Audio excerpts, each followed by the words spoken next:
Oi, gente, hoje a gente vai falar um pouco sobre o livro O Cortiço. A gente vai falar em que época ele foi escrito e por quem ele foi escrito. E a gente vai também explicar um pouco do momento literário em que o livro se passa, que é o naturalismo. A gente vai caracterizar também os Aloysio personagens. Azevedo foi quem começou o movimento de naturalismo aqui no Brasil, que começou inclusive lá na França, mas que acabou vindo para cá por causa dele. Ele também escreveu muitos romances em sua época, no século XIX, e é um dos romancistas mais importantes do nosso país. Ele mostra se você fizer uma leitura muito atenta de Aloysio Azevedo, você vai perceber que ele faz descrições um tanto animalescas sobre os personagens, falando de mulas, cavalos, búfalos, de todo tipo de animal.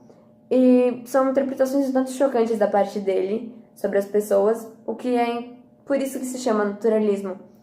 Os personagens são muito bem descritos e cada um possui uma característica muito própria. É um movimento que mostra muito a vida nos cortiços, a sujeira, que os cortiços geralmente não, eles eram muito sujos, não tinha muito saneamento e a maioria das pessoas que moravam lá eram trabalhadoras, mesmo que no final do livro vocês percebam que com o crescimento do cortiço comecem a surgir estudantes lá, pessoas que trabalham mesmo, não só em braçal, mas intelectualmente. E mostra também muito preconceito da sociedade com personagens negros e a diferença social entre as pessoas. O jeito que demonstra João com outra pessoa que não é tão rica e que também não é tão apresentada no livro, eu acho que é bastante real e dá para trazer muito pro nosso século XXI, mesmo que o livro tenha sido escrito no século XIX. É bem interessante, tipo, o jeito que ele coloca duas coisas extremamente diferentes não, duas épocas tão distantes uma da outra, ele consegue juntar como se fossem uma época só, porque não muita coisa mudou do século XIX para cá, se você for analisar o livro de Aloysio Azevedo. Começando então por João. João era um homem extremamente invejoso que queria sempre muito mais dinheiro do que ele podia ter. Ele casou entre aspas, com Bertoleza, uma escrava que ele forjou a carta de alforria e acabou por libertar. Juntos eles construíram o cortiço, centenas e centenas de casinhas que estavam sempre reunidas. Então, continuou assim a viver por vários anos os dois juntos, por mais que às vezes eles se enjoassem da mulata e quisessem separação, por assim dizer. Ele sempre prezou muito dinheiro e com o tempo foi ficando cada vez mais rico, tendo cada vez mais dinheiro para construir cada vez mais casinhas, mesmo que no começo aquele dinheiro tenha sido legal para a construção das casas. Ele enganava os seus clientes e sempre pegava de outros lugares as coisas. Morava do lado de Miranda, um homem extremamente rico, junto com sua esposa Stella, que era também uma mulher extremamente respeitada, mas o relacionamento não ia lá essas coisas, junto com sua filha Zumira. Com o passar do tempo, entrou outro personagem na história, Henrique, um estudante de medicina que acabou se juntando à família porque ele era filho de um cliente de Miranda. Você começa a pensar que eles vão ficar os dois juntos, Zumira e Henrique, certo? Só que, se você for analisar bem a história, na verdade, o Miranda acaba levando uma galhada. Podemos então dar início a uma nova história. Partindo para outros moradores que também estavam no cortiço na época. Jerônimo era um homem português que veio para o Brasil seguido por sua mulher, com Piedade. Eles não tinham um casamento lá muito bom, mas possuíam uma filha, senhorita, que ganhou o apelido por conta do cortiço, que carinhosamente apelidaram. Eles não tinham uma boa relação assim, mas vários problemas acabaram surgindo por causa disso ainda. Também tinha um outro casal, Firmo, um capoeirista, que se juntou com Rita Baiana, uma mulher que amava dançar o samba e que é muito descrita pelo Aloysio Azevedo como aquela mulher animalesca que quebrava os quadris da dança e que amava sambar, que era praticamente a maior parte da vida dela. Depois, Firmo acaba tendo um final não muito feliz, mas Rita é obcecada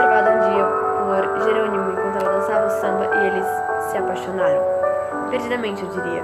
E meio que Jerônimo ficou doente por conta do amor e Piedade ficou muito triste com isso. E digamos que ela levou uma chifrada também, mas só mais tarde no livro.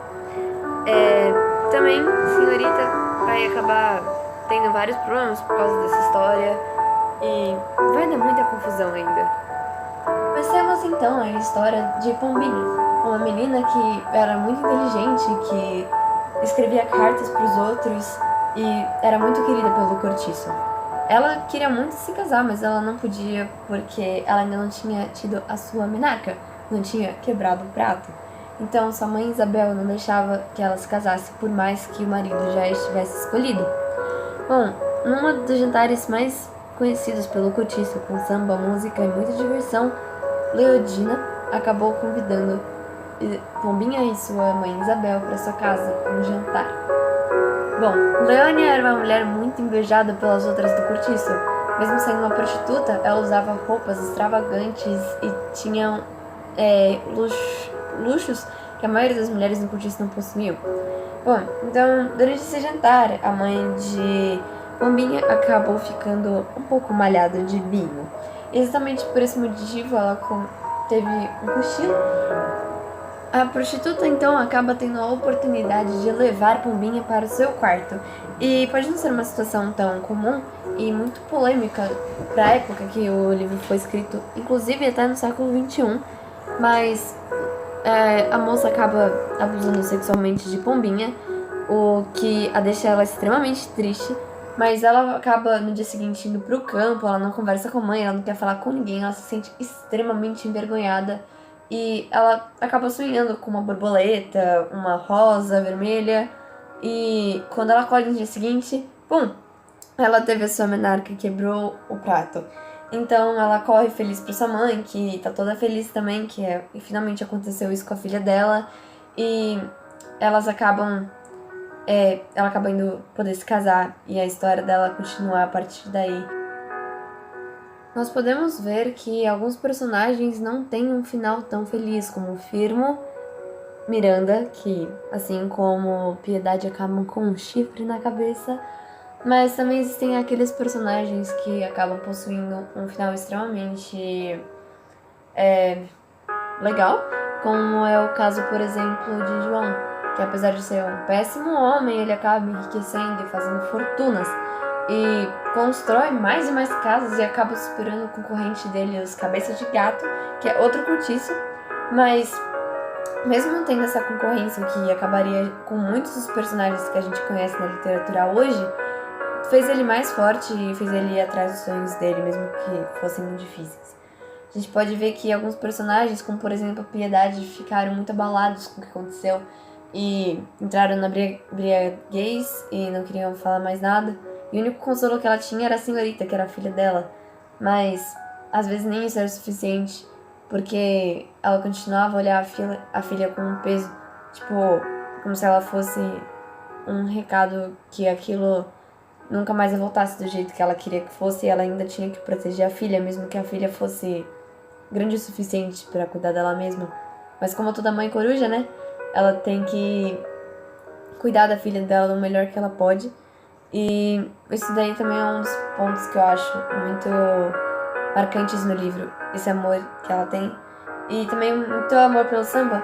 Ele apresenta em praticamente todo o livro, sempre tendo ali como um suporte, principalmente como Rita Baiana, que ela é um personagem importantíssimo na história, que não pode faltar, que apesar de ter essas descrições animalescas, ela é muito forte.